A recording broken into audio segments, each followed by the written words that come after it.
মাদারীপুর জেলার রাজৈর উপজেলার কবিরাজপুর ইউনিয়নের বিশ্বম্বর্দী সরকারি প্রাথমিক বিদ্যালয়ের বার্ষিক ক্রীড়া ও সাংস্কৃতিক অনুষ্ঠান সম্পন্ন। অনুষ্ঠানটি মাস্টার মোহাম্মদ সালাউদ্দিন হোসেনের সঞ্চালনায় বিশিষ্ট সমাজসেবক মেজবাউদ্দিন এর সার্বিক তত্ত্বাবধানে বিশিষ্ট সমাজসেবক মোহাম্মদ ইলিয়াস হাওলাদার এর সভাপতিত্বে অনুষ্ঠান অনুষ্ঠিত হয়।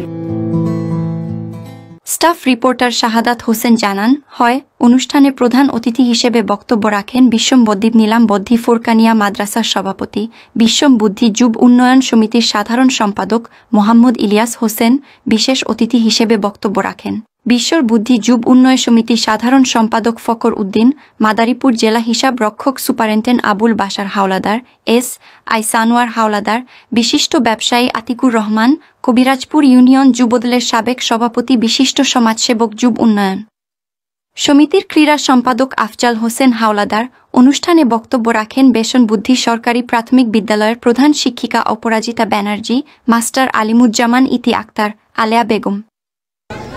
স্কুলের নাম ভবঘর।